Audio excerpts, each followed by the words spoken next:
bad.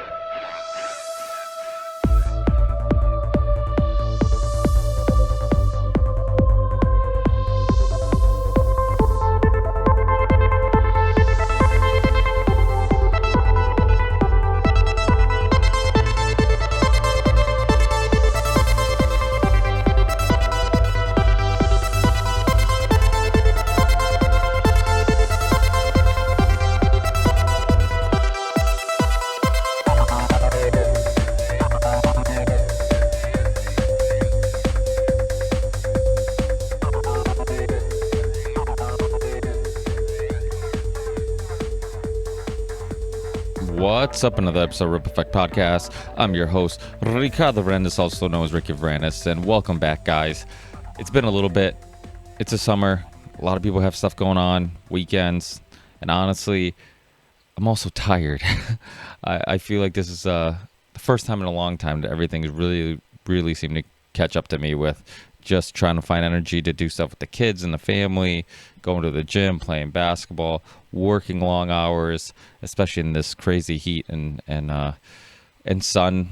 As you guys probably know, I work outside, so just the heat and the sun really beats you down. And then of course finding time for the wife, the podcast, all the things I enjoy to do in the summer, and it is a little tiring, but I'm doing my best to try to balance everything. I guess we all try to do that. It's the goal. So I'll keep doing it, but I am back. I am going to be gone for a little bit because the family and I are going on a little vacation. Not something we do often, but we went on one last year around this time, and the wife wants to make it a little tradition, and the kids enjoy it. I enjoy it, and I think we all need to unplug and just, spend some time relaxing for a little bit, even though I seem to have a hard time doing that for too long. I have to go to the gym or do something to feel like I earned the glass of wine and nice meal at the end of the day. So that guilt is kind of my motivation to get up and do something productive. And I know sometimes I complain about this. I shouldn't say complain, but I share my thoughts about how it's hard to balance my hectic life, but it is I wouldn't want it any other way. I needed to feel like I'm doing something, and this podcast is super important to me, so I'm glad I continue doing it. I'm glad I still find time to do it, and I'm glad I still have listeners who enjoy it. And I'll keep this intro short because I can already find myself ranting a little bit because it's been a while since I've done a podcast, and I can kind of foresee me going on some long rants with just things that are on my mind and sharing that with you guys. But I'll keep the intro short. Today we have Lauren Fix. She's a speaker, author, car expert. She's a TV personality. She's been on tons of different shows. She's written articles. She's been on different panels and stuff like that for as a car expert, and really knows her stuff about the car industry, the mechanics of car. I mean, everything that's car related. She's just super knowledgeable. So if you're not into cars, you might not necessarily be into this show, but we don't necessarily only focus on cars themselves. We talk about alternative energy. We talk about electric cars. We talk about self-driving cars, all things that affect us all, and things that even if you're not really into cars, you might be into the future of that type of stuff. Is there a better alternative to petrol fuel? Is there self-driving cars right around the corner, and what's her opinion on it, and all that type of stuff. So it's a really interesting, fun conversation. I'll put links to her website and her videos. She reviews cars. She has a bunch of videos on YouTube. You can find her on different shows. You can find her on her own YouTube channel where she does reviews on cars. And like I said, super knowledgeable. It was really fun to talk to her. So hopefully you guys enjoyed this conversation. And also remember to review the show. Remember to rate the show, share the show, do all that stuff. Of course, we have a Patreon page. If you can support the show that way, great. On our Patreon page, what I try to do is let you guys know in advance when I'm booking a show, when a guest is in contact with me and we're close to scheduling something. Just kind of keep you in the loop, all the behind the scenes stuff, kind of let you know about it. It's a little perk That way, it's kind of cool because you kind of know what's going on before everybody else. Usually, my show and many shows, you really don't know who the guest is until the show's released or about to be released. But if you support us on Patreon, I will kind of keep you updated with that type of stuff. And I know that money's tight for most of us, so if you can't support us, do the other things. Review the show, share the show, do that type of stuff, and it helps people with just finding the show and that type of stuff. And you never know who's running into it when you share it on Facebook, when you share it on Twitter or whatever, even though all this stuff is being controlled and manipulated. And that's a upcoming show that we're going to hopefully be doing with a bunch of other podcasters. And if you're a Patreon supporter, you know what I'm talking about. But so that's it. I'll keep this one short. Enjoy the show, guys, and I will talk to you guys on the next one. Hopefully you guys are enjoying the summer. I know we've had some nice weather over here, and very active on weekends with the family and doing stuff with friends and car shows and all that stuff. So hopefully you guys are also finding time to get away from some of these depressing topics we talk about often on the show, and finding some time to hit reset, enjoy your family, your friends, your cars, whatever brings you happiness and joy. Please do more of that, and hopefully that puts you in a better place and a better state of mind. So I'll see you guys on the next one. Peace.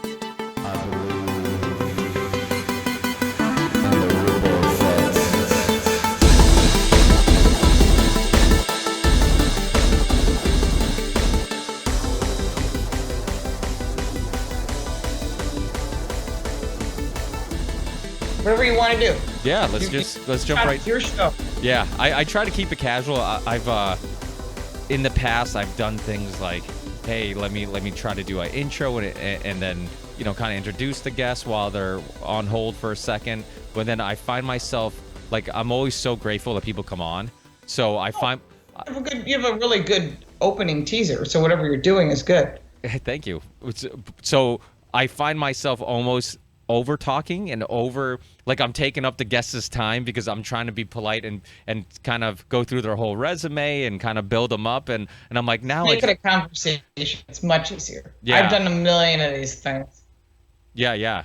Well, you're all over the place. I've seen you on Boom Bust. I've seen you on TV, on radio shows, all types of stuff. So and I'm a car guy, and it's something I don't get to talk about that often because there's so many topics I'm intrigued with. I mean, I've had like Matt Farah on, but even that. Oh yeah, I know that. Yeah, and but even that conversation went off the rails quickly, and we end up talking about Pearl Jam and politics and all this other stuff. So, I try to avoid politics because if you know me, you know my politics. Otherwise, I don't bother discussing it. Yeah. Well, you know what it is? To me, it's like I feel like. When you have an opportunity to really expand on your ideas and your perspectives, it's and in a long form conversation like a podcast, you really have the opportunity of like not just a little segment on a radio show or a TV show, but you actually get to really expand and kind of really explain yourself. I feel like a lot of people have much better, well thought out opinions than you might think they do, or you sure. And it gives them an opportunity to kind of expand on that, which I think is super important. And, even like with Matt Farah, we're talking about. And the thing is, I don't have a agenda. That's what I love about this show is that my opinions are constantly evolving and changing. And, I mean, I've had everybody on like Matt Farah, who's, pretty liberal. And I've had people on like Roger Stone, who obviously worked for He's an interesting guy. Yeah, he is an interesting. I have Michael Caputo in my studio all the time. Oh. He's an interesting guy. Let me tell you. Oh, I'm sure. You know what's funny? The second time Roger Stone was on my show, we had some technical difficulties, or he was trying to get his video to work and it wasn't working. He was waiting for the IT guy to get back to him, and we ended up doing a lot of small talk. And he's actually the one who offered to come on the second time because he really liked our first conversation. He had a new book that was coming out, and he's actually a really nice dude. And everybody he is. He got really screwed, honestly. Yeah, I'm a conservative. I'm independent in a lot of my feelings. I don't care what the hell you do behind closed doors. I don't need to know. I don't want to know. But fiscally, I'm very conservative. There's nothing worse than taking my money and just burning it. So yeah. Well, just totally opposing to Matt Farah because most car guys are conservative. Yeah, it's weird. I mean, I'm not, even with him, I was kind of, he's very one-sided, and Yes. he had like, we just briefly got into, and I'm trying to think when he was on. It was quite a while ago, and this was before like it was quite obvious that the whole Russian Gate thing was just basically just a way of the one side to bash Trump, and to me it's I'm neither a Trump lover or hater. I think people should be judged on their actions, and you shouldn't and you shouldn't let your whatever team you're defending completely blur your logic. That's the problem with a lot of people. And I have friends of all walks of life, and I just don't talk politics. We never did before. Why are we doing it now? Yeah. By the way, did you hear the dog barking behind me, or is that a problem? Yeah, just slightly, but it's not a big deal. But yeah, I mean, I think, and look, I've had Jack Abramoff on, who from Casino Jack, and I don't agree with everybody, but I feel like if you have something interesting to say and you have a well thought out idea, like your opinion should be heard, and right. To me, shouldn't be suppressed. Yeah, and I think one of the big problems today is that people pick a team and then they defend that team, and I'm like, destroy the other person any way they can, even if they don't agree. Exactly. Because that's what the team says to do. There's a lot of talking points and a lot of altered initiatives, and it's very frustrating. Well, it's almost like, and to kind of bring it into cars, it's kind of like, I'm a Chevy guy, you're a Ford guy. It's like, right. I have friends of all walks of life. I got guys that work for me. I got a Jaguar guy, I got a Chevy guy, I got a Mopar guy. It's like, used to be like, they drive Corvettes. We all had that predetermined. Well, that may be true. But but I think the whole thing is, with people in general, I think that you should like them for what they are. Yeah. But I think, media does a great job of kind of separating people and getting us to fight about maybe the little things we disagree on, when really the majority of people, you have a lot more in common than you don't. And I agree with that. I think, I had this, she's a Portuguese journalist called Mariana Van Zeller, and she did a bunch of shows in like Nat Geo and Travel Channel and all this stuff. And she had one called Breaking Borders, and it was she would travel. I don't know if you remember the show, but it was. I do remember the name. I don't remember seeing it, but yeah. And what she would do was she would travel with the chef and go to places where she would grab people from two sides of an argument. So she would get like a Mexican family and some Texan who maybe doesn't like Mexicans so much. To right. Put it like, you don't know, everyone's different. Yeah. Yeah, and she would bring them together, and she would have the chef make this beautiful dinner. And they would sit there and they would talk, and they would just, they would be laughing, they'd be getting along, and then she would try to bring up these topics. And what you would find is that most of these people, they had a lot in common. And when you weren't, especially when you weren't talking specifically about the one issue they might disagree on, they got along. And then right. Except for that one issue. Exactly. So why is it a reason to hate someone? Exactly. And I think that's a huge issue, to demonize people because of one thing. And because I think for the most part, most of us like or want the same things. We want a safe environment. We want a place where we can grow up and have the freedom to enjoy life. Take care of your kids, right. Good ethics, good morals, yeah. Yeah, and even though there might be slight differences on, perspectives on certain things, it's like for the most part, we kind of... And that's the thing. I think one of the problems with America, too, is that there's only two political parties. I mean, you have libertarians, you have anarcho-libertarians, you have like other subgenres of the big two. But for the most part, you only have two. So people have to fit their ideas in two little boxes instead of, right. You go overseas. I was born in Portugal, and there's a beautiful country. Oh, thank you. And I know you're always traveling, so I'm not surprised you've been there. And we were there last year with Jaguar for the E-Pace, I think it was. Well, I can't remember anymore. Maybe it was the I-Pace. Yeah, I'm trying to think, because I think there was also the XJR. 575. A lot of the review videos were there in Portugal, and Jaguar was spending a lot. Beautiful country. Thank you. And the food. Yeah. The fish stew, amazing. Yeah, it's amazing. I was born in Chaves, which is northern Portugal, so we eat a little bit more meat, a little less fish. But if you like fish, Portugal's a great. And the people there. Obviously I'm a little biased. I was born there, but the people there, I don't know what it is about beach culture. Maybe people who just spend a lot of time near the water, they just seem to be much more laid back, and their type of their lifestyle. Like it's like it's not like we were talking about East Coast, like gotta go. Like I'm wearing a basketball jersey. I just got out of work. I have a basketball game after this. I have to go pick up the kids. Gotta go. And it's like go. And then you go to Portugal. It's like everybody's kind of more laid back. People take a lot of time off. It would drive me crazy because I'm not like that. I know. I'm from Detroit. I mean, it's so weird. Is that where you're originally from? I'm originally from Detroit. I was born in Dearborn. Yeah. My father worked for the big three automakers. My mother's first generation from Russia.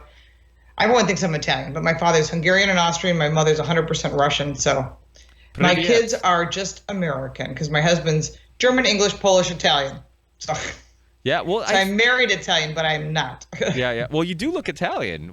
Everybody says I'm either Italian or Latino. I'm like, no. Yeah. None of them. Yeah, because you have the dark features, and that's. It's part of that Sephardic Jew, so I'm like 7% Sephardic. So yeah, which is all that could be Portugal. It's all that northern area of Yeah. Well, it is funny because now with travel. Being so cheap and people moving from one, it's very rare. Like I'm Portuguese. I mean, I assume I'm 100% Portuguese because I was born there. My grandparents, my great grandparents, but somewhere down the line, somebody came from another country. I mean, the Moors traveled all the way, to Portugal and France and Spain. So I'm like, there's could be Middle Eastern blood. There could be. I mean, there's such a mixture. And I'm like, but mine was pretty obvious. It was like 90%. Ashkenazi Jew and like 7% or whatever it was. The difference was like 7.9%, or the difference was Sephardic. And I'm like, really? News to me, Yeah. Well, you're seeing a lot of people doing the 23andMe and all this stuff, and they that DNA history one. What I forgot which one is. I have the app for it somewhere, but it's kind of neat because I'm finding family all over the world, Russia and Israel and South America. It's pretty cool. Did you pick up any Russian growing up? Privyet? No.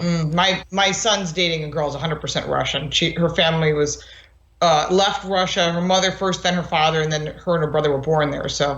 Or born here. So, kind of neat.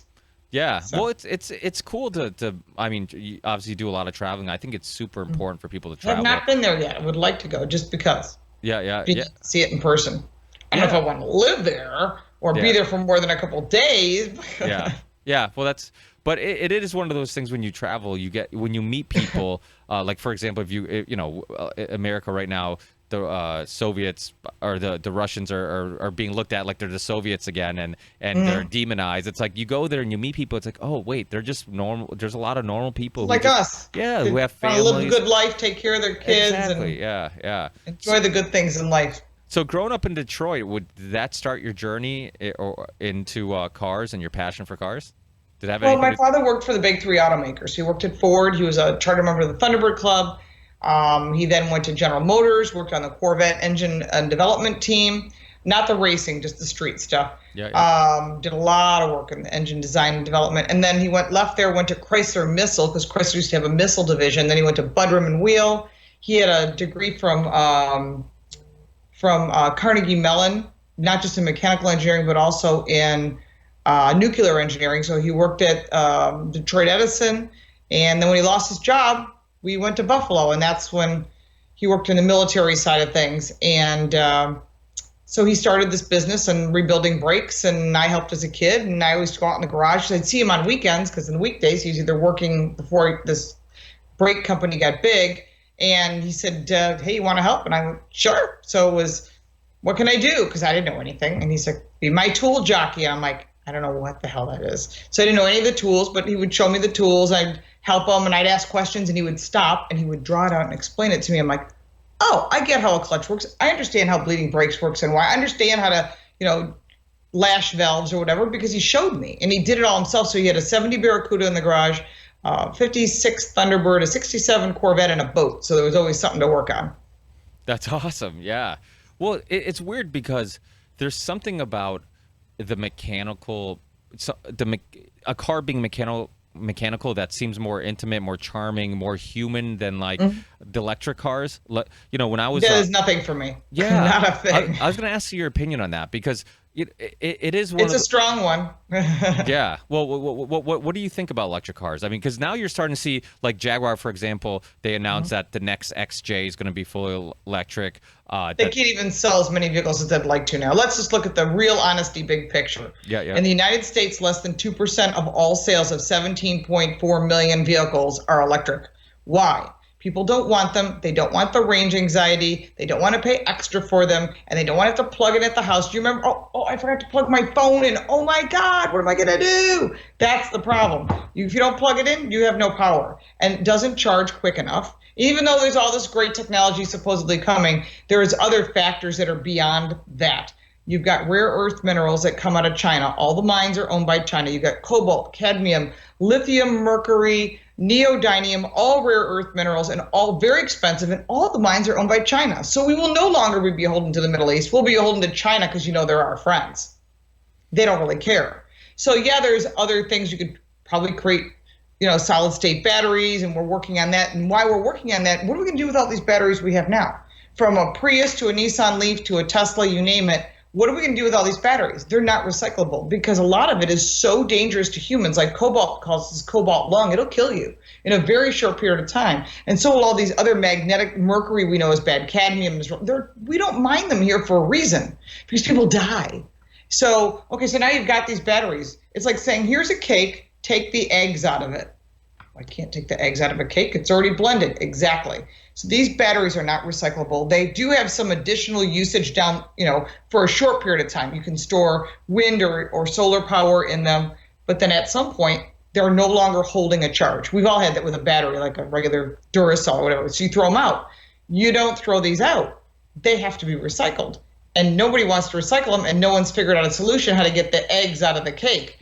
And that's been a huge hassle. And although all the greenies think it's the best thing since sliced bread, I am completely uninterested in it. I want the freedom to go wherever I want, however I want. I don't want to be limited by range. I don't want to be limited by anything. Always get a gallon of gas someplace. You get stuck on the side of the road, I'll get you a gallon of gas. I can't get you a gallon of electricity. Here it comes. Yeah. There's a lot of limitations, and then people say, well, there's charging stations everywhere. They're not all supercharging stations, and all the electric vehicles that I've tested don't charge as quick as they say they do, and it causes a lot of frustration for people. What am I supposed to do for 40 minutes? Okay, so I bought a cup of coffee. I'm sitting inside my car, I'm reading a book. I could be somewhere in 40 minutes. Instead, I have to wait for my vehicle to charge. That's not exactly the answer. That may be the answer for some situations, but I think you have to have a combination as the correct answer. Some gas, some diesel, some hydrogen, which we used to have, and then the past administration said, we don't want to do hydrogen. So every manufacturer had all this great fuel cell technology that actually propelled combustion engines powered by hydrogen, and those got shelved. Now they're trying to use hydrogen to propel electric batteries. Still, we're back to that battery and all those rare earth minerals. But if you could use hydrogen, natural gas, CNG, compressed natural gas, great solutions, biodiesel.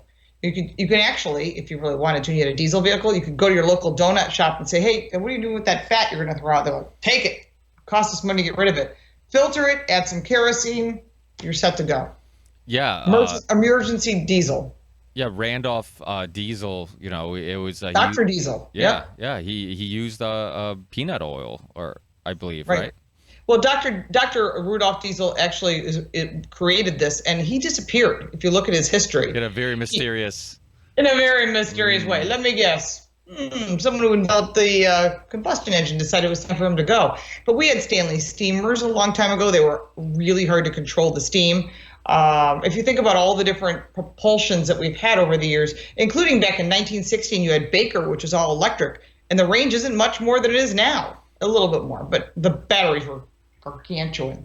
But the technologies have come and gone. I mean, even Henry Ford came up with electric vehicles, and he ran one on corn silk. I mean, there's a lot of weird things you can use to create energy. But the battery, I know everyone's drinking the Tesla juice. I'm not buying that. He takes a loss on every vehicle, and you can't make that up on volume. So I've been a non-fan of him from day one. Not him personally, his company. I don't know him personally, so I wouldn't say anything bad about him personally. But as far as propulsion, multiple answers is a solution. Yeah, no, I definitely agree. Multiple answers is a solution. I had John Brackett on. He's an automotive engineer. He was in the documentary Pump. I don't know if you ever watched it. And Yeah. yeah, great documentary. And that was a big topic that he pushed, and he was a big fan of like having fuel choice. He wasn't so much pushing for one specific type of fuel. He thinks people should have the right. I know in Brazil they had, basically every gas station you could have ethanol or you could have, Right. petroleum based. And I think Henry Ford's the one. He had a quote that he said ethanol was going to be the future of fuel because it was one of those things where It has its own issues. Yeah. yeah.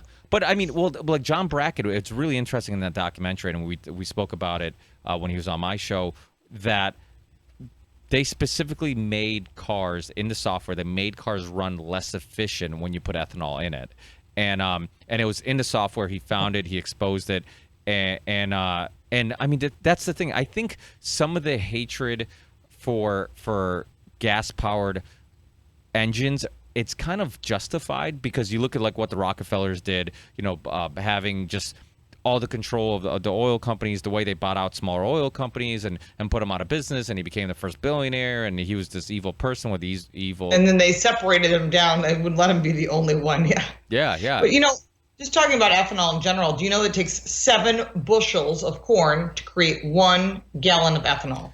Yeah. Well, I guess that's a lot. The counter. That's food. That's food. You could have had that as edible corn rather than this particular ethanol corn, and you could have fed people. Instead, we're causing the cost of food to go up because less farmers want to produce food when they can make money doing ethanol. And beyond that fact, it's highly corrosive. It eats mass airflow sensors. It eats catalytic converters. It eats anything in the fuel system and the emission system. So that is ethanol's in nature is very acidic, and it also lowers the octane. So even though there may be software that makes it run like crap, forgetting all that, ethanol on its own is highly corrosive. So I guess the counter argument for ethanol and electric cars would be the fact that, and I've heard some people say that, and I kind of tend to agree with it. Like, you think of like, Ford, GM, like all these major car makers, they've been spending tons of money in research and development of like the engine that we know today. And for, and really gas mileage, it kind of seemed like it's been suppressed. It could be better. I mean, you had that story about Shell who like bought out a bunch of or a guy who found a way of getting the car to run 100 miles per gallon. It was like some old Studebaker or something like that. Yeah. And so it makes you wonder, like, there is incentive in planned obsolescence, this idea of like, absolutely, that's true in anything, whether it's your computer, your phone, your clothing. They could make stuff that lasts forever, no matter, pick the subject. You could make a computer last forever and constantly be updatable, which is why I like Valentine radar detectors, because they're updatable rather than disposing of them. But they don't want that. They want you to say, oh, my car is worn out, my tires are worn, whatever it is. But in doing that, that's where you run into, manufacturers say we need the sales. We need the sales. It's about profits. I got pressure from stockholders. I got pressure from investors. I got pressure from the board. I got to make product that only lasts X amount of time. Yeah, so I guess what I was getting to was the fact that do you think if all these great minds who've been developing, basically engines that run off petroleum were invested, all these engineers, all these years of really research and development into the petroleum engine, if they were invested in maybe finding a way to recycle batteries or making oh, what was that? That was loud. Sorry. I'm going to tell them. Let me tell them to stop texting me. Yeah, no problem. Because they're texting me. And, well, yeah, while you're writing that, I'll finish my question. Yeah, go ahead. And do you think that if, GM, Ford, all these international billion-dollar companies that have all these greatest minds and researchers developing the engines for them and more horsepower and how to get more miles per gallon, if they were invested, had this amount of time invested into a battery powered car or an ethanol based powered car, do you think that maybe that's one of the reasons why it seems like right now they don't seem like great alternatives, because of the fact that they don't have as much invested into the technology? It's kind of fairly new technology. Ethanol, I mean, some people have said has been suppressed. It's been around for a long time. Yeah. There's a lot of ethanol haters, and I'll tell you why we don't like ethanol. A couple reasons. One, those farmers are not producing food, which causes food to be more expensive because there's only so much farmland and so many people farming it. Number one. Number two, anyone who's a mechanic, I'll give you 20 names of guys who say, oh my God, you're killing me. Mass airflow sensors, dropping gas tanks to replace fuel pumps, fuel lines, it's rotting them right out. Okay, so, and not including the mission systems. Who pays for that? The consumer does. So while it's so corrosive, there's nothing you can do about that. Someone's got to pay for the damage to your vehicle, and that's on you. Now, in Brazil, they use a different kind of ethanol. It's sugar-based ethanol. It's got a completely different setup. We cannot run it in any of our ethanol vehicles. They've converted every single vehicle over to sugar-based ethanol, so they're not relying on fossil fuels. Is that a way to go? Well, now they're harvesting sugar like crazy and cutting it down as quick as they can make it, so there is an impact to the environment either way, because you're going to have waste, and you're also going to take energy to process it. It doesn't come from the air. It comes from fossil fuels of some type, whether it be coal or whatever. Because if you total up all the solar and wind, it's only less than 4% of the entire country. Well, so that's not enough. Even if you had a wind farm everywhere, you still wouldn't have enough electricity. Well, I guess the benefit, if you're looking at the pros and cons, the benefit would be because the thing about the oil companies is that we really don't understand how they come up with their pricing. Everything from speculation can affect the pricing to there was a drone that was shot down and God knows where, so now oil prices go up, and everybody just assumes that sounds right because there's something conflict going on in the Middle East, so oil prices go up. So because there's and I think that's and for people a lot of speculation all the way around. Even if like that refinery in Philadelphia, they're going to shut it down. It was the largest one on the East Coast. Oh my God, gas prices are going to go crazy. They've been down because although gas prices are reasonable, people are finding other forms of transportation. They're doing staycations, they're renting cars, they're flying places. It's more reasonable to fly, or maybe just stay home and camp in your backyard. I mean, it's all based on the economy too. Yeah. So you think that it really isn't a good option? You think, like your personal opinion, you think? I'm not an ethanol fan overall. I understand the mindset behind it, but putting in 10% ethanol, if you've got a performance vehicle, try finding zero ethanol. You have to start looking for it. There's a zero ethanol website. I've got an Audi RS5. It's got a Miltech aftermarket exhaust, and it's chipped. I've got a Ford GT. It does not like ethanol, even though it says it can run it. I've got a bunch of old 65 and 66 Shelbys. They hate any additives in their fuel. So I go out and I'm always searching for places that sell nothing but pure gasoline or zero ethanol. Ethanol is great for your daily driver. Who the heck cares at 10%? They're all designed for that. There are flex fuel vehicles that can do up to E85. Fine. If that's what you want to buy, that's fine. But for the most vehicles, that may be true. But for those of us that have expensive collectible cars, not a chance. Wouldn't run it. Will destroy those engines. Even though we're not even talking about lead and gasoline. We're just talking about the engines and everything about them just don't like ethanol. It can cause seals to expand. It causes a lot of problems. Yeah. Well, I kind of see, and that's the thing, I wonder how much of the love for Tesla and electric cars is just more motivated. It's a fad. Well, that, and I think a little bit just the hatred of the oil companies and knowing that they have you by, I mean, for a lack of a better term, they have you by the balls, where they can kind of do what they want, and we really have no control over it. And I think that's what motivates people to say, you know what, even though, batteries, there's not a real logical way to recycle them, or they might also be bad for the environment. They might, the range anxiety maybe is real. I think most cars, even though they do lie about how long it takes to charge them, they lie about the range. Gas-powered cars also lie about the miles per gallon. I mean, a lot of times. They do, but that's all on the EPA. They have some really weird drive route that is not realistic, because we all do the same thing. I sit in the drive-thru, I go pick up my kids, I run to the mall, I run to work, I run to the airport, whatever we do every day. I go to work back and forth. Everyone's drive route's completely different. And sure, you can hypermile. I know people that do that. That's a little crazy, but if that's what makes you happy, do it. Yeah. Well, I mean, the thing about electric cars too. I mean, most of them, even if you get 200 miles per gallon or 200 miles per charge, a lot of people aren't traveling that far for work. So it's like I get it. You throw it there on me. Oh, I was just saying that. I was just talking to somebody. Oh, am I losing you? Are you still there? Oh, it says port can. Yeah, I haven't moved. Well, I had a friend of mine talk about possibly getting a Tesla, and he was saying, he's like, oh, he's like, most people don't travel that far for work regardless. He's like, and there is some Good luck getting service.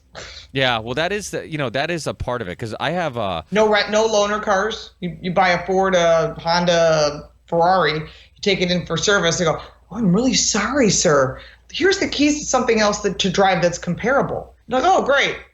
But you have a Tesla. They go, well, we're going to try and fix it on the line. Oh, that's not working. We're going to send out one of our 12 Rangers, and we'll pick it up from us if they can't fix it, we'll have it come by a flatbed powered by an F-250 diesel, which I find priceless because I always take pictures of that.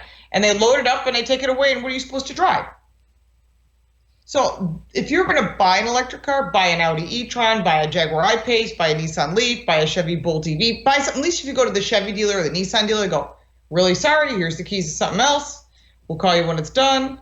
Not just too bad. We'll see if we can get you in, Well, even Elon Musk has got, I believe he has a 60-something E-Type, which is a beautiful car. There you go. One of the most gorgeous cars ever. I'm a little bit of a Jaguar He's fan. a McLaren guy, too, if my memory serves me. Oh, is he? Yeah. I think when he first made his first bit of money, everyone didn't like him because he was driving around Silicon Valley with his, McLaren, some rare edition, making big statements, typical. Yeah. So fill in the blank. So you have a Ford GT, you said? Mm-hmm. Do you see the previews for the Ferrari versus Ford movie? Yep. Yes, I did. I'm not really a fan of who they used for actors because I knew Carroll Shelby very well. By the way, my Ford GT is a 2017. It's chassis number 27. Oh, so nice. It's a heritage. Wow, that's awesome. So it's black with silver stripes and gold wheels. But there's only 14 of them. So it's my retirement account on wheels. So what's your favorite car you have? Would that be it? That would be it. We have a Cobra also. I'm a big fan of the Shelbys, the 65 Shelby GT350s. But we named our daughter Shelby, so that's sort of, I'm a little biased. So. Yeah, well, I think there's something, like I was saying, there's something, and I was talking about to Matt about this because he's a big watch guy too, and I like watches. Usually on watches. I've been living on these Apple watches lately. They're really addictive. Yeah. Well, it is nice. My wife has one and she loves it. It's just, it's great. I'm gonna go, oh, look at that. I'm short on my activity today. I get to go down to 30 minutes of cardio. I'll do it. And Matt, we were talking about how even with watches, cars, like there's something about the mechanical part of it, the engineering that goes into it. Like even like an automatic watch, I have a automatic Hamilton that I love, and it's like, I move 2 seconds, or just a little bit, and that thing just, you can feel it just winding itself. And I'm nice. like, and you think about like the engineering that goes into this, like all these small. That's detail work. Yeah. I mean, I think there's appreciation for that. There's something that lacks in a digital watch or electric car. There's something not quite as charming, something that seems less human, and I think there was like a study that like the sound of a muscle car will actually raise testosterone levels of males. Well, it raises my heart rate because I'm this huge muscle car junkie. Yeah, well, I think there's something to that. I mean, that's one reason I love Jags. I always felt like they were the British muscle car. They were like the British. Right. The new Jags are real nice. Get an F-Type SVR. That's a nice ride. Yeah, and one of the loudest sounding, stock Jags, cars. I even like the F-Pace, but I just ordered a Shelby GT500, so it'll be chassis 27 to match my other chassis 27s because I have a 350R, so it'll be a GT500 and the Ford GT are all the same chassis number. Nice. That's we collect. It's our thing. We started with nothing. My husband and I started with literally nothing. End of our first date, we put our money on the table. We had 39 cents. It was in 1986. And he says, I take you to dinner, but we got nothing. I said, okay, have a good night. That's hilarious. And I sent him on his way. But, we built this company and actually we have 4 companies we've built over time. And they were all built just out of ingenuity and saw an opening in the marketplace. And so we buy and sell cars, we restore cars, we have a land holding company, and I do what I do, and we have a tubing company. We make 2 products like I wear on my wrist. So. Oh, nice. The stainless braided hose. Awesome. Yeah, I mean, Yeah. send me links to all that stuff, and I'll be more than happy to put it in the show description. Classic Tube, ClassicTube, Classic Tube. Then the other one's Fix Motorsports and Car Coach Reports. Those are the only three that have websites that are. I have a studio and a bunch of other stuff, but those are all not necessary to promote the big. But my husband builds beautiful cars. He wanted Amelia Island, never been there before. He had been there once to look. I had never been in there, never been invited. And he said, I'm bringing the 65 Shelby. I got invited. I said, okay. So the whole family went, and he won. It was pretty awesome. First time. Wow. He builds spectacular vehicles. What was your first car that you had that you really fell in love with? What was like your first? It wasn't my first car. Yeah. My first car was a 76 Camaro with a 305, and it was a piece of crap. But I wanted a Firebird because I was a huge fan of the Rockford Files, but I couldn't afford it. So I bought a used car. But then I bought my first car was 79 Mustang Cobra with 302 and a 2-barrel carburetor. First thing I did is I ripped out the 7.5-inch axle, put it in an 8.8. Then it had a 9-inch axle. It was a Curry axle. It was pretty cool. Gleason Torsen diff. I ripped out the S-Rod transmission, which is a 3-speed with an overdrive. I waited for the first 83 GT at the salvage yard, put a 5-speed in, put the whole engine in with a 4-barrel carb. And after my dog, Holly, which is my dog's name, I put a big Holly carburetor on it, headers, and then I sold the car and bought an 85 GT and literally brought it home and ripped it apart. That was the last of the V8s. Took the whole thing apart. My mother came out, she goes, what are you doing? I said, drilling holes for a biplane spoiler so it looks like an SVO. But I really love that car. That car was pretty hot. I've had a lot of really cool cars. You got an '06 GT. I love the Cobra I raced when I was pregnant with my son. That was a pretty cool car. I've had a lot of really cool cars. Not every single car I'd ever liked. I'd love to have an Aston Martin DB5. Wouldn't mind a Ferrari 250 short wheelbase. That's out of my price point. So yeah, I have to make a lot more money for that. Sorry. Yeah, those old European cars really hold their value. They're so cool. Yeah, they are so cool. Well, that's the thing about cars. It's funny because I always tell myself, I'm like, I try not to be materialistic. I try not to, just buy a bunch of useless stuff to give you some temporary satisfaction. But the one thing I always tell people, I'm like, cars are slightly different because there's something about I've gotten, my brother and I are big car guys, and we've talked a lot of people into buying cars they can barely afford because we've done it. And that's what it is. If it has increased value down the road, then it was a good purchase. Well, to me, it's not even about just the investment. It's about the fact that, like, I tell people, I'm like, you do a lot of most people do a lot of driving, or they go on a trip or whatever. You spend a lot of time in a car, more or less. And I'm like, so why not have that? Getting to, some people would say, oh, I just need something to get me from A to B. I'm like, that's great, but that A to B could be a very comfortable ride. You could be listening to some amazing stereo system that really brings life to some music. Because now, like, very few people have a nice sounding home stereo system. Very few people have heated home couches or cooling home couches or massaging home Mine doesn't. Yeah, no. Yeah, but you can get all no that massaging couch. Yeah. But you can get all that stuff in your car. So your car can be possibly the most comfortable place you're going to sit all day. It can be it can be the best sounding sound system. Amazing. Carden, Bang & Olufsen, Bowers & Wilkins, good stuff. Yeah. So that it's more than just buying a material thing. It's a experience. Yeah, and that's something you can't quantify. That's like, I've had a couple of vets. I had a C5, C6, and then I had a C6. On me. Oh, sorry. I had a couple of vets, and I remember when I had am I good now? There you go. Oh, yeah. There we go. Sorry. And I don't know why it's saying poor connection from time to time, but I had a C5 Z06, and even though, like most Corvettes, they they had kind of like cheap interiors and stuff like that, but I loved the way. Hopefully the C8 won't. We'll see it very soon. Yeah, the mid. I'll be there. Yeah, I'm sure you will. Yeah, that must be awesome too, to be able to see all these cars firsthand, and pretty exciting at times. There's some vehicles I'm like, yeah, we went all the way out here for this.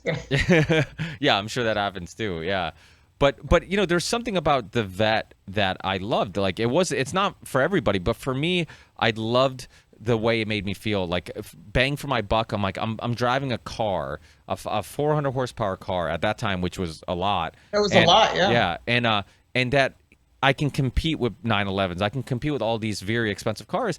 And to me, like, everybody has their preference. Like, my wife, for some weird reason, loves steering wheels. So a steering wheel can make it or break it for her. Where everybody's different, yeah. Yeah, that's what I'm saying. So when you read reviews, when you're reading Car and Driver and they nitpick certain things, it's like, yeah, that's a big deal for the reviewer, but somebody else might say, that's worth the sacrifice. That's, right. And for me, it's lumbar. Anytime you watch my reviews, I'm like, I know. The seat is uncomfortable, you're done. Well, because again, you're saying, oh, your couch isn't heated, cooled, massaged, but then you get in a car that's, a $50,000 car and there's no adjustment. I'm like, this is like really upsetting to me. It's uncomfortable. I want to sit in the car. Number one factor for anybody, seating comfort. Vehicle will never get more comfortable. So if you get in that seat and you're like, this is good, it's adjustable. I mean, I have a Porsche Cayenne diesel, which I love. It's got 22-way adjustable seats. If you can't find a way to there's no massaging seats, but if you can't find a way to make yourself comfortable and 22-way adjustable seating, you got a back problem that's pretty serious and should see a doctor. But I don't have a back problem. I just want to be comfortable in the car, because next is visibility. Then it's all the tech and the safety and performance. All those are important factors, but seating comfort is priority, because that's the only place you're sitting in the car. You live in the vehicle. Yeah. Well, the thing that drives me nuts is that I'm the only, like, I have a XJR, a Jaguar XJR, and love the car, but. And for the most part, I'm the only one who drives it, because my wife gets nervous because 550 horsepower. She's like, I get a little nervous driving it or whatever. Oh, that's nothing. That's just getting started. Yeah. But I'm for the most part the only. And every time I get in the fucking car, I change the seating, and I'm like, it was comfortable for me last time I was in the car. Why am I changing it again? And it has so many options, like you were saying, like right. your Porsche, that I'm just like, every time I'm like, oh, I think I could make it a little bit more comfortable if I just do this or just do that. And then next change your settings. Yeah. And next thing you know, I'm changing it all up again, I'm like, why do I keep driving myself? So sometimes I wonder if you can have too many options, where it drives you crazy. Yeah. I guess there's a point where there's too much. But even the new Ford Explorer's got like 3 pieces of adjustment for a lumbar. It's up top, it's the middle back, the lower back, massaging seats. I'm like, damn, I can buy an SUV that's 3-row that's more comfortable than what I have now. And it's coming in at $60,000 loaded. I'm like, I could buy an Explorer ST. I don't know what I'd do with a vehicle that big because my kids are gone, but that's okay. Yeah, well, the SUVs, the craze has blown up. I honestly didn't think it was going to get this popular, because I was always like, well, you can buy a sedan, like a sporty sedan that has almost as much backseat room, big trunk, drives like a car, doesn't drive like a truck. And then they got, they changed it. They're like, oh, let's just put a car engine in it, make it a car, but it's shaped like an SUV, so it gets better gas mileage. More storage. Yeah, and so you get more storage. Like if you have little kids, it's easier to get in and out of, car seats. Yes. Yeah, I mean, my XJR, it's a big, it's a big ass car, and but even getting my kids in and out of it, because of the way the roofline's shaped, it's not that easy to get them in and out. Whack your head once and you just start swearing. Yeah, exactly. I've done that in a few cars. You're like, I can't believe I did that. I knew I wasn't going to do it. And so I think the convenience of it, and especially, we both, I believe you live in New York? I live in Buffalo, yeah. Oh, yeah. So, and I live in, Ludlow, Mass, which isn't too far from Springfield, Massachusetts. And it's... You're close to Sharon, Connecticut, which is Lime Rock. Yeah. My husband has a track record there in Trans Am series. Oh, really? Well, we used to go to Lebanon Valley a lot in New York, which isn't too far from us. It's about an hour or more than that, but not too far. You just basically go to the end of the Mass Pike and just keep driving, and you get there. Mm-hmm. They would have Wednesdays test and tune where it's $20 and you can just basically drag race as many times as you want. Just drag race, get in line, drag race, and it was fun. Cool. Yeah, it is test and tune days, or it's called fun runs or something. There was a couple names for them. We call it we have an amateur night here at Lancaster Speedway. I could run I used to bring. It's funny. I drive all kinds of racing. I had a 1980 Ford Fiesta. I think I paid like $1,000 for it. Some guy owned a pizza place, wanted to get rid of it. It was really cool. It was a Fiesta S, manual transmission, 1.6 liter Kent engine. I put some side draft Mikuni carbs on it and a single little header. It was such a great car. And I take it to Lancaster Speedway, and it was an 8th mile run. And of course, I'd sandbag and put that the car was slower than it was. It was a manual. It's not meant for drag racing. And it's front wheel drive. So I'd pull up to the line, of course, next to me. It was an open night. There'd be some guy who's testing some big monster rocket ship that should be running on the quarter-mile track. He'd pull up next to me, and lights go green. The tree goes down on my side. I'm gone. And I'm like, do. I'll change the radio. I get to the end, and I'm on the brakes. And they would break out when their light came down because they're so far down. I won more money with that car than it was worth. It was fun. It was a great little car. Yeah, I standard's still really fun, but it's getting harder and harder to find anything that comes in standard. Mini's always had it. Fiat has it. Miata has it. Volkswagen. For big cars, it's hard. My brother bought. Mustang. It's about it. Mustang, Camaro. The Grand maybe Coupe. A Mopar. The M6 Grand Coupe. My brother. That's a big car. Yeah, my brother just got one, and mostly because, and it's funny what I kind of busted his balls about what he ordered Alfa Romeo Quadrifoglio when it came out. Which one? The Giulia or the Stelvio or the 4C? The Giulia. And the Giulia is a great car. He loved it, but he thought he always had standards, and he thought so. Initially, they were supposed to bring the standard to America. They never did. Well, yeah, they never did. Well, when he first put in his pre-order, they told him that he could get a standard. Then last second, they're like, "Oh, by the way, we're not getting standards." And then I remember him text messaging me. He's like, Tiptronics, yeah. He's like, "Oh, what should I do? What should I do?" And I'm like, dude, it's a beautiful car. I'm like, it's gonna be awesome. It handles like you wouldn't believe. Yeah. So he ended up getting it anyways. Didn't have it for too long until he's like, dude, I want a standard. And then when I got my XJR, we both have kids, and he's like, oh, I like how much room you have in the back seat, this and that. And all of a sudden he's like, hey, did you know the Grand Coupe still comes? You can get one in standard. I'm like, really? And I didn't know that. Yeah. So he ended up getting a 6-speed. Grand Coupe, M6 Grand Coupe, which is... Oh, that's unusual. Yeah, well, that's the thing. He's like, oh, there's not many of them. What year is that? I think it's a 15, 16, Oh, I was going to say 16? The 2019s and 20s, there's no way. Yeah. They switched to like almost full Tiptronic. But like Porsche started doing that. They said, oh, we're going to use all the, the PDKs. They're so much better, da-da-da-da. And then people started saying, you know what, they had the 911R that came on. Everyone went absolutely crazy. They were just so excited. And, but then they realized they need to create a manual transmission. So Porsche offers a manual transmission because there was so much demand for the 911Rs. I called my buddy there and I said, hey, how do I get one? He goes, yeah, you and everyone else, you can't. So, and I have 2 Cayennes and I thought I could probably use the Porsche angle. It's like, nope, you don't qualify. I'm like, shit. Yeah, well, I wonder, I was telling my brother, I'm like, one of two things are going to happen with a standard. Either you're going to try to resell a standard one day, and it's going to be impossible because nobody knows how to drive standard anymore, or you're going to resell it, and there's going to be people, they're going to be so limited that somebody's going to pay top dollar for it because it's really hard to find one. So I don't know what's going to happen eventually, but it is one of those things that we try to buy cars that we like, and sure, and it's one of those things where, like, is it a good investment? Probably not, and you can always check with places like Haggerty, but for the most part, it's not a great investment unless you know what you're looking to buy. And again, there's very few cars today that you would buy that you go, okay, that car is going to go up in value. There's very few. A Ford GT will, probably the GT 500 short term drop and then come back.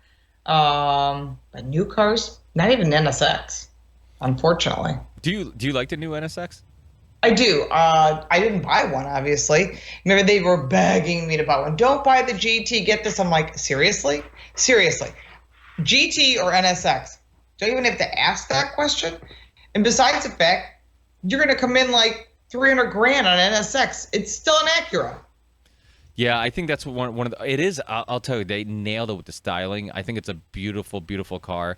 They're not selling them as quick as they'd like, unfortunately. No, but they do have really cool customer service where you can actually go to the plant, watch your vehicle being produced, and you can't pick it up there, obviously, because it has to go to a dealer, but you can watch it get on the truck and everything and head over to your favorite dealer. That's pretty cool. That is pretty cool. Well, I know when my brother ordered his Alpha, his Giulia Quadrifoglio, he was getting updates of me. Oh, here's your number here to your car. Right. And now you can do Italian delivery. They're just starting to do that. Oh, wow. I did European delivery on my RS5, and we picked it up in Ingolstadt at Audi. It was an amazing experience. We went down the romantic road. We tried to put miles on it so we could put it on the Nürburgring. We had a plan. So we went to BMW in Munich. We were at Mercedes. We were at Porsche. And then we did all this driving so we could get enough miles. And just as I pulled into Nürburgring, we hit the mileage. So that was cool. So then we drove around the Nürburgring for a whole day. And then we went up to Wolfsburg to go up to Ingolstadt, which, not Ingolstadt, it's Wolfsburg to, what the heck's the name of that? It's not Ingolstadt. It's Autostadt. It's the name of they have like all the brands under one roof. Pretty awesome. Yeah, that is pretty cool. Yeah, we actually have a Palmer track, which it's fairly new, but it's yeah, that is new. Yeah, but it's gotten a lot of attention. It's nationally. It's crazy because the town gave them a hard time, and so it's not open to the public. It's you have to have private car clubs and events. Is that New Hampshire? No, that's in Massachusetts. Okay, there's one in New Hampshire that opened too, or is it in Maine, somewhere in that area? There is another one. You're right. That did open not too long ago. I've been on that truck with FCA, and then there's also, of course, Monticello, and there's supposed to be another one opening near Syracuse, New York. So it's a lot of these private tracks are starting to come up, like a New Jersey Motorsport Park kind of thing. Well, they should. It was amazing because I remember back in the day when the whole street racing thing was kind of getting popular and Fast and the Furious and all that stuff. I remember watching a Vice documentary about how these police officers were spending, like they had helicopters. They had a whole unit just trying to bust street racers. And they had helicopters, they had all this technology, they had these specific details that they were putting out to officers to work just to get street racers. And I'm like, if they spend some of that money on just opening a track, that would actually bring income to the city. It would bring income to the city. It wouldn't be, it would actually There's the noise ordinance issues, Yeah, well, that I get that, but it's also you have kids that would be much safer because you're not dealing with residential areas or so it's safer to the public. You give people a place to hang out. And I mean, that's why people go to car shows and cruise nights, is because I get to meet other people who are into cars. And I just did that actually, as soon as we are done here, I'm going to an exotic car night. But there was a cruise night last night. There's one on Thursday. There's one every night of the week here in the area. It's amazing. Yeah. There's a car club in Connecticut. It was in West Hartford called Ferrari and Friends. They put together a car show every year in West Hartford. They have a DJ. They have all these exotic cars, McLarens, Ferraris, Lamborghinis, and people get to hang out. People get to listen to music. Families are out, and it's like these are great events because it brings people together. You get to talk about cars, and it doesn't make a difference what your walk of life is. Yeah, that's the neat thing about automotive. You could be a millionaire, and you could be a guy who's a street sweeper, and you got the car gifted to you. But when you say, "Oh, tell me about your car," suddenly that doesn't make a difference. Suddenly that's the common bond. All my best friends, including the guy who married my daughter and my son-in-law's, cars. Everything's cars. That's how we know everybody. It's amazing the people of different walks of life. Yeah. I mean, and the cool thing is that, like you said, you get people, you get British. There's people who are from all types of the world who like British cars. You meet people that are from Asia, and I always loved Jaguars, or I always liked Aston Martins, or I always, so it's it doesn't, sometimes you think, oh, Italians only like Italian cars, but it's not like that at all, We just like cars. Yeah. And I think there's something about appreciating beauty. The thing about a car is that you look at a beautiful car, and regardless if you're into cars or not, you look at a McLaren, or you look at whatever it may be, or a beautiful Ferrari, everybody's going to look at it and be like, that's a beautiful car. And what you're doing is you're not just appreciating a very expensive piece of, mechanics, but you're appreciating the lines, the curves. You're appreciating art. And the thing is, I look at cars and it's it's art. It's I appreciate the... It is. Yeah. I mean, and people don't realize every single line, every single shape, everything's thought out. It's not just... and not just that, all the restrictions that go into because of the safety, restrictions and all these things. So it's they're making a beautiful, vehicle, and we're not even aware of a lot of the restrictions they have because of Yeah, and so I think that takes the appreciation to a whole nother level, that you can create this beautiful piece of art, and yet it has to pass all these safety tests and crash tests and all that stuff, which is making it harder and harder for cars to do that. They say like the interiors is like one of the few places they still have some flexibility and whatnot. Not much left, yeah. And everybody's got a certain signature also. Like our brand doesn't do this, or our brand does that, or we have to do that. So that's interesting how yeah, you're right. It's amazing. I guess people don't realize what's really involved, and we see it. I see it every day, so it's a little different. Yeah, yeah. And I mean, where do you see the car industry going? Do you like where it's going? Do you like now a lot of car makers are kind of focusing on SUVs, and which I think is good because now you can actually buy fun and nice looking SUVs like Right. the Macan's doing really well, obviously the F-Pace. Do you I mean, do you see that lasting? Do you think you know or is it just It's a tough call. I think the sedans are not dead. They're still the second most popular category. There's a lot of rise and fall of interest. For the longest time it was wagons. Nobody wants wagons now. Well, I take it back. There's a few people that want wagons, and they still make them. Volvo still makes them. But I think as time evolves, cars are going to start looking different because manufacturers want to start creating that blend of from your home to your car. So you get into a pod, whether it's driven or you drive it or whatever it is, and everything connects. Everything, like a home pod or a Google, what the heck is this stupid name? Amazon Echo and all that crap.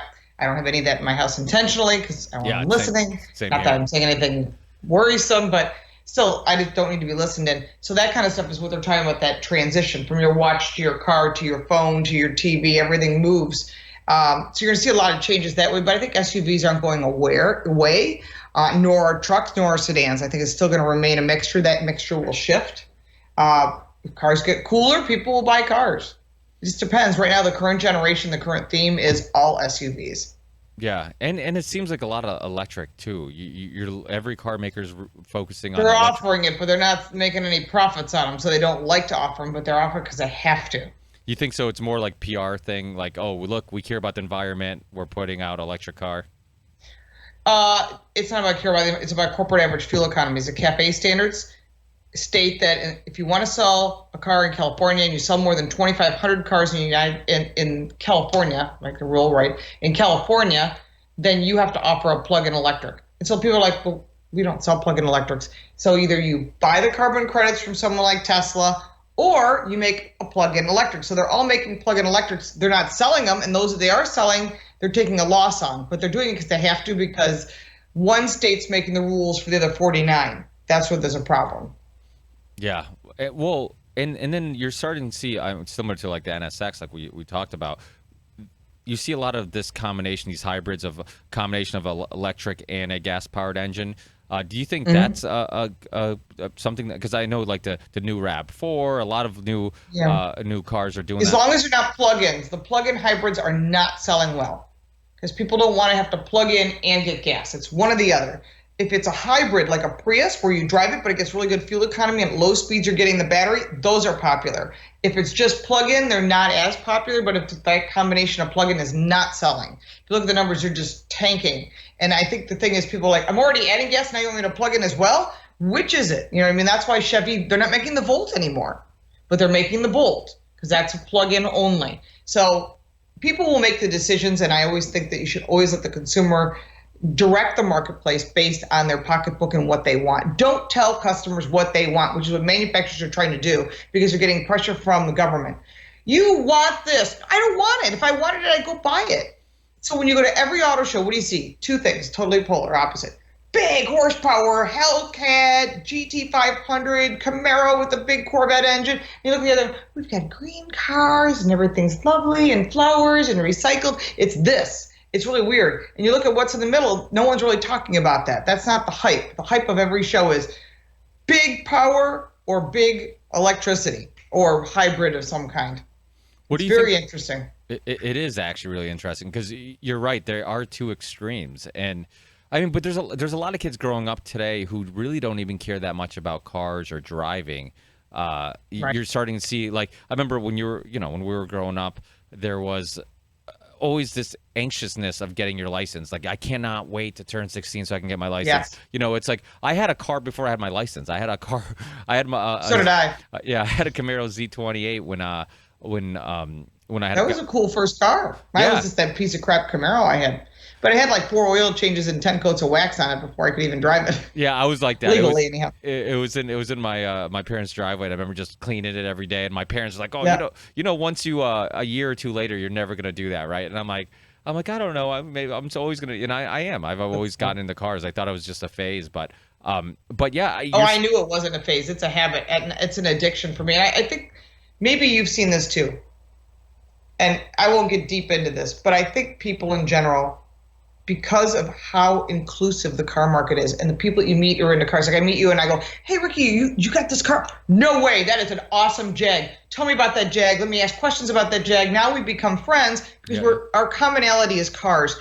It's very inclusive. I've always found, like in high school, I wasn't popular. I had my friends were all car guys and I was a tomboy. But I didn't care because that's where all my friends were. And I would go to the races and I would race cars and go with the SCCA and race. But that's where I felt at home. That's where people accepted you for who you are. No one judges you and says, oh, well, I don't like you. No, you got a car. We like you because of that. It's a really interesting connection. And there's no other industry that has it. There's no other. I mean, you could be into collecting stamps, fine, but there's weirdos in there sometimes, and there's great people in there sometimes, and you might see that in cooking or something. But when you find car people, I don't care who you are. I think it's really cool. We can talk cars. We've got something in common. We can talk, and it's very inclusive. And like I said, I don't know anything else, any other industry that includes people like that. And almost everybody loves cars. My brother and I, we grew up, we skateboarded, we BMX, we played in a metal band. We were kind of outsiders, to say a little bit, because I was Portuguese. I initially started playing soccer, and then I did the whole rebelling thing. I'm like, I'm going to do the most not Portuguese thing ever, and that's play in a metal band and wear Slayer and Metallica shirts every day and Iron Maiden shirts, and my parents are not going to understand what the hell is wrong with me. And then eventually, I remember when my brother and I, we always loved cars. We had some pretty nice first cars. I think his first car was a Nissan 300ZX, and mine was a Z28, and with the LT1. It was the first year, the '93, and all of a sudden everybody wanted to hang out with us, and everybody wanted to, wherever. Now you're cool. Yeah, we're cool. And they were both red. And so every time we'd roll up together. We go to car shows together, and everybody wanted to come see our cars and hang out with us and whatnot. And it was just like, it really, looking back, I remember thinking about this. I'm like, the cars are actually like what made us popular in high school. Like we end up becoming, until this day, people still know us as like, oh, you guys always have cool cars. What do you have now? And it's like. I get that too. Oh, you had that Mustang. Yeah. You had that Mustang. In my senior speech, we had to come up with like something and write. I wrote about how to get involved in racing, which is my first book. But it was funny. I have 3 books out. But yeah, I hear you. Isn't that funny that you show up places? I met my husband because of cars. He worked at the Ford dealer when he was in college. I used to call and ask for prices. He would never call me back, but I didn't know he was part-time. I just knew this guy didn't call me back. So I pull up to this place called Jaffa Hots for a cruise night. He pulls in a 65 Shelby. I pull in my totally modified 85 Mustang. And I park next to the guy. No big deal. Start small talking. I said, oh, hi, I'm Lauren. He goes, I know who you are. I'm like, you do? He goes, oh, you're the girl that keeps calling me for prices on Ford performance parts. And we went on our first date to the drag races. So that is awesome. So I taught him how to drag race. I taught him how to race, and he's actually my best student ever. And he raced in IMSA last year. He races in Trans Am. He's got track records. He's a phenomenal driver. And I think when you have kids, it messes you up here. Well, in a lot of ways. But it slowed me down in racing. But for him, he's just an amazing driver. He's an engineer. He's very creative. He restores cars, and he just loves it. And so that's our bond. We met because of cars. We named our daughter Shelby, and she even said, I'm not going to marry anyone who doesn't like cars. And of course, her husband likes cars. My son's into cars, raced go-karts since he was 6. So all of our friends and all the friends we invited to my daughter's wedding were all car people. It was pretty cool. And people are like, how do you know them? Don't tell me. Cars.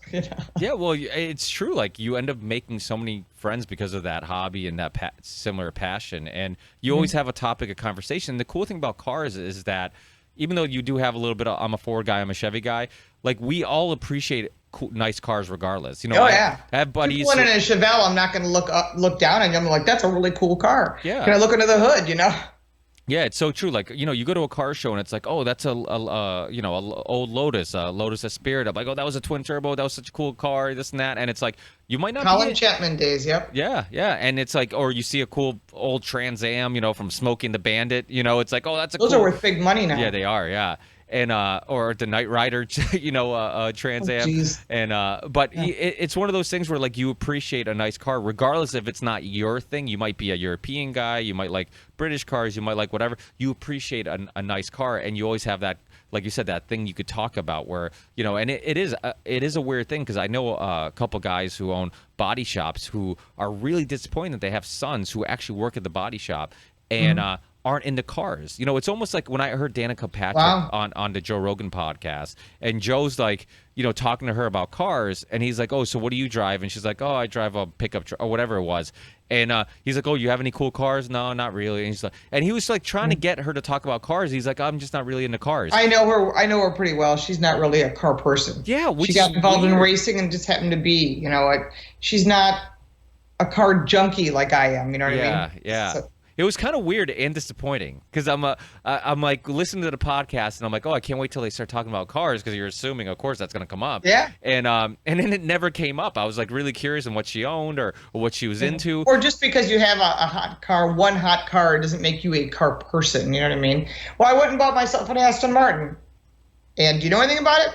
No. Doesn't that drive me crazy? That kind of drives me a little crazy because I'm Drives like, me nuts. I'm one of those people that like when I get into something, I want to learn because I didn't know too much about Jaguars until I bought I had a XFR and I fell in love with it. I'm like, Nice. and it was what year was it? 13, and it was all blacked out. It had the dark wheels. Nice. It had no chrome on it, all blacked out, and I had loved it. And I couldn't believe how much fun a four-door car was, and I loved the sound of it.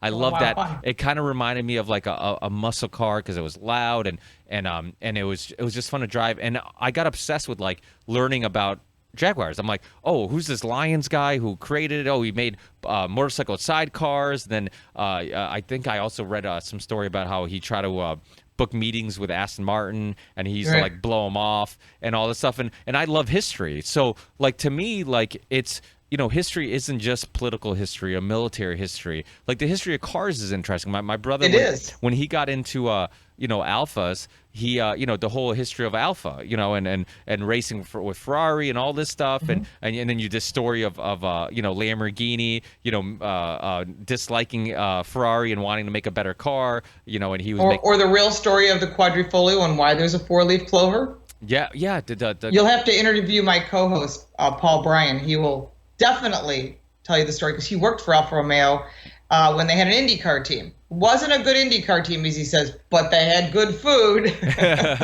Yeah, because my brothers told me the story of the I don't know if it's the real version. Well, He actually knows the real it version. had something to do with the car accident, right? It was No, it had nothing to do with the car. It had to do with a girl. Oh, so maybe it's not the real story. She was Irish. Do And you, the night before, car drivers that are Italian, yeah. Oh, you could fill in the blanks. And yeah, of course, I'm filling the he was apparently amazing. And so he said, I will put something on the car to remember you. And if I win, then we will celebrate. Oh wow, because it was He always knows, he'll tell it to you in a much better way than I could. So well, it was always kind of interesting because it's like a four-leaf clover on an Italian car. That yeah, is always. it's Irish. Doesn't make sense. There was some good luck, but not that kind of luck. Now, what's do you know anything about the logo? Because there's a lot of debate too on what it is. Like 'cause- Actually, Paul would know it. There is a definition. It has to do with two cities that are near each other that are near Milan. I've been to the factory in Milan, and they have all the different logos and how they've changed over time. yeah, but isn't there like there's like a dragon or a snake eating? Or it looks like. Well, there's a lot of debate on what it is. I'm speculating. but- I'll tell you what. I'm going to ask that you contact Paul Bryan. I'll give you his information and ask him to be a guest on the show. Yeah, I'd love to because that stuff to me is super interesting. He will talk your ear off, and he's funny as all get out. Because I love the fact that they're doing a Ferrari first Ford movie, just because I think these type of historic events are. As long as it's accurate, there'll be nothing more frustrating to us is that they make it all for TV, the movies and they make it all this stuff it isn't. Carroll Shelby was a chicken farmer. He raced. He couldn't do it because he had a heart problem, and then he decided to build cars. And there's the whole story that's accurate. And I knew Carroll very well. Actually, my daughter even has pictures of herself with him, and about how he went and tried to get the AC Ace, and then he got hired by Ford to beat Ferrari, and the whole story in the Shelbys and GT40s, and the 40 inches tall, and how 350 became 350 steps from his office to the shop. Really interesting stuff. But if they wreck it and they make it all dumb, I'm going to be frustrated. Now, you said you're not happy with who they chose to play the main. He's too short. Carroll was 6 feet tall. That's a good point. He's not 6 feet tall. He's not even 5'5", I don't think. I don't know. He's short, but if you're going to play the part, it can't just be the voice. It has to be the whole thing. Yeah. Because part of Carroll's height was part of his appearance. When he showed up, it was like, damn, this guy's tall. He's going to get in a race car, Yeah, his presence was a big part of it. Yeah, it's I don't know why. I understand they probably picked him because of popularity, but Niki Lauda's story was a little different as well. I just saw Hurley's story, which was fabulous. If you're a car person, I know Hurley Haywood, and I'm friends with Simon Gregg. His father, Peter Gregg, is part of the story. But if you have a chance to see it, absolutely go and find Hurley online. So.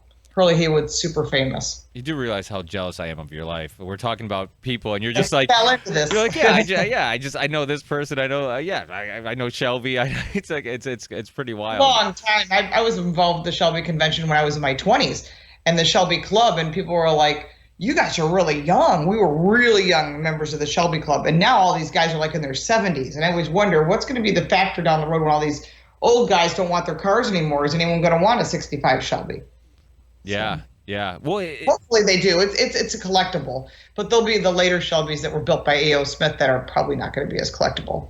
Well, what's your opinion on self-driving cars kind of ruining this whole, It's not. I will never get in an amusement ride, but it is an amusement ride. Here's the factors on why you will not see mass acceptance or mass use of autonomous cars on the road. There are 5 reasons.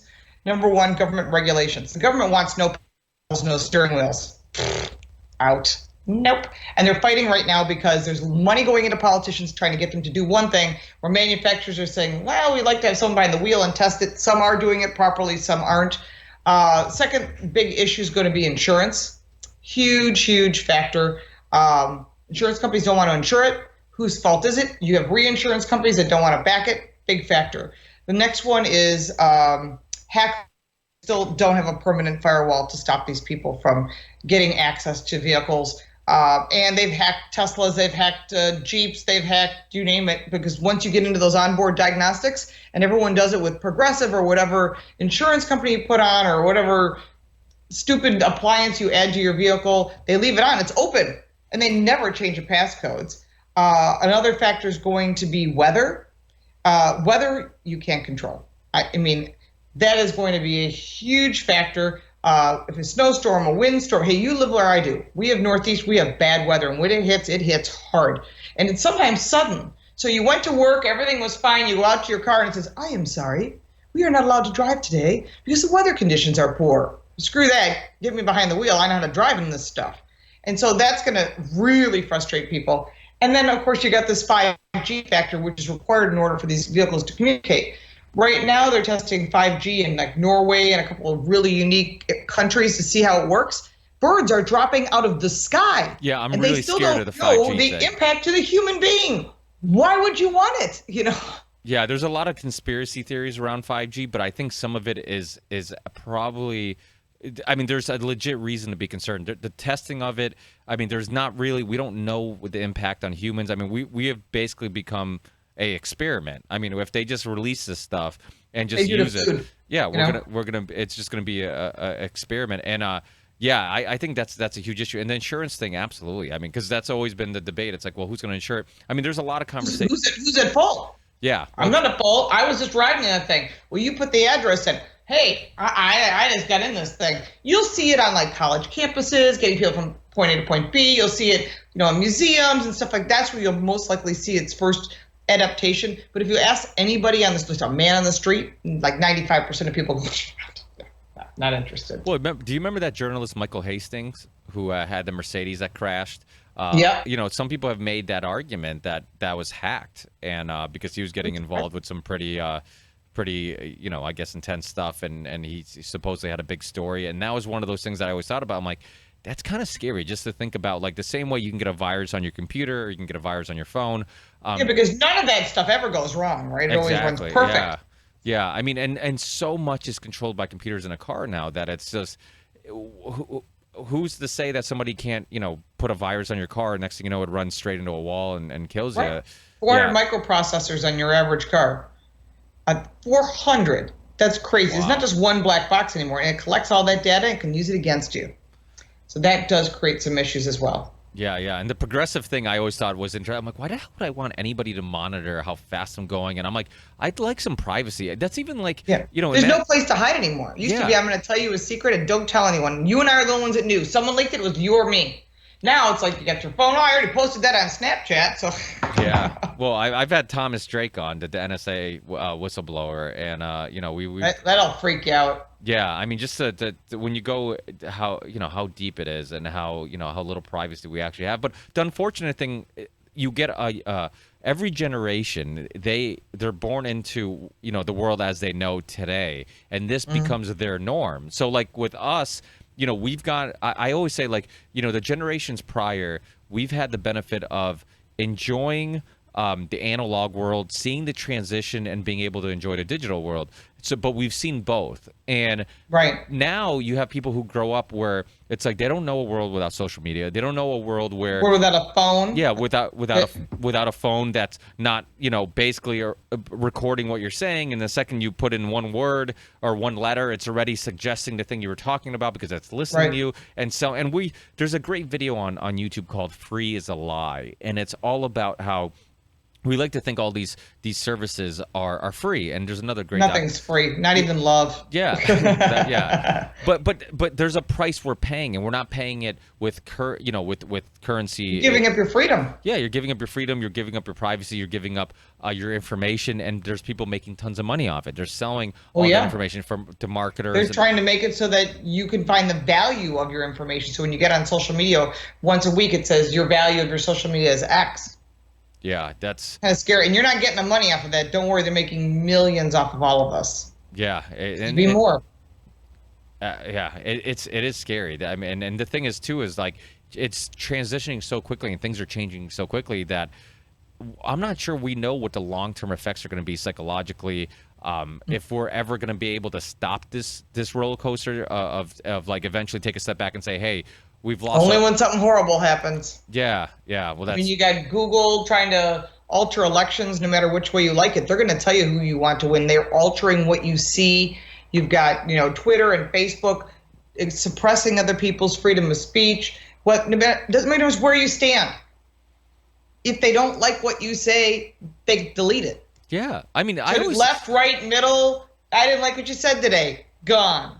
That's scary. That's why I know I get a lot of people don't like Alex Jones or whatnot, and it's not about liking him or not. I think anytime you start banning people because you don't like their opinion or what they say, I think it's on a slippery slope. It's a very slippery slope. I think people should have the right. That's why I have people like Roger Stone on or Jack Abramoff on or whoever, because the thing is that people should have a right to have their opinion, and if you don't want to hear it, you just move on to the next thing. You shouldn't try to get people fired. You shouldn't try to get people banned. You shouldn't try to get people kicked off social media. That's that social justice warrior crap. Yeah. Yeah, and it's a huge issue because like back in the day when you post something on social media, if you posted something before I did on Facebook, I'd see your post first, I'd see mine second. But now that's all being manipulated. And Silicon Valley is. I'm like, what happened to all my friends? And if you say, I haven't heard from Ricky in a while, he used to be at the top of my feed, suddenly, boom, you're at. It's like, whoa, it's mind-blowing. Well, they're hiring tons of psychologists and people who, scientists who, so they're understanding how to not just control what we're seeing, but how we can manipulate how we feel, how we think. And I mean, it is a sense of social control. I mean, but it's the young kids that can be manipulated. We are older and we're more wise to this, and it would be very hard to manipulate someone who thinks, not everyone does, how to think.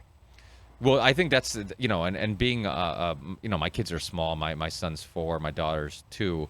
But one of the things I tried, because I never did good in high school, and to me it was boring, and it was just like, oh, you're trying to get me to conform to something, and I don't want to conform. Yes, I was a nonconformist as well. Yeah, and then I always thought I hated history, I hated this, I hated science, and then I realized, like, oh, I didn't hate these things. They're just having me memorize information. They weren't telling me the juicy stuff. They weren't telling me the interesting stuff. They weren't finding a creative way of getting this information to me and getting me to think and get me, and then I fell in love with philosophy. Start a conversation. Yeah. And that's one of the things I try to tell my wife. I'm like, one thing that we have to focus on more than like, can our kids getting good grades, or our kid, it's like, let's teach them how to question things and even question us. If I say they should be doing something and they say like, no, I don't want to do it, then let's talk about it. Like, if you can convince me otherwise or tell me why I'm wrong, I should be open to that conversation, because it's hard with kids, though. You got to be their parents. That's the hardest thing to remember. It is a thin line between, like, remember, you're the parent.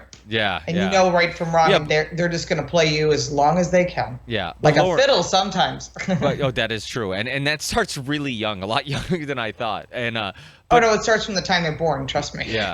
But I think it's really important to also understand. Like, I remember when with my parents, they always convinced me that they had all the answers, and when I became a parent, I'm like, oh shit, I don't have all the answers. Like, they were just convincing me of that. But we're all kind of just figuring it out as we go, and there's a lot of there's a lot of stuff that we're kind of like I said, we're figuring it out as we go. There's a lot of different ways of doing the same thing, and as a parent, you're trying to figure that out, and you take the things you like that your parent did and filter out the things that you didn't like, and hope that you can kind of improve on that.